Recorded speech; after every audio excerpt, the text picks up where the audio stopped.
Bakit kaya tuwing Pasko ay dumarating na ang bawat isa'y para bang namumroblema?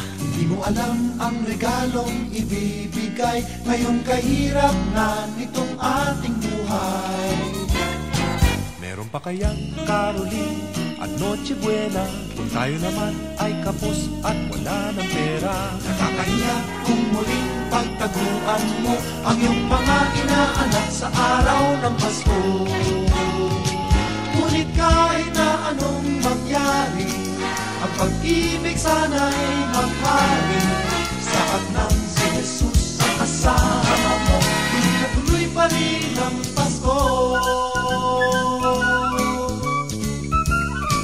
Mabuti pa nga ang Pasko noong isang taon. Sa ating abag merong keso de bola at hamon. Makasagipit, Happy New Year mapopospon at ang hamon ay mauuwi sa bagoong. Ngunit kahit na anong mangyari, ang pag-ibig sana'y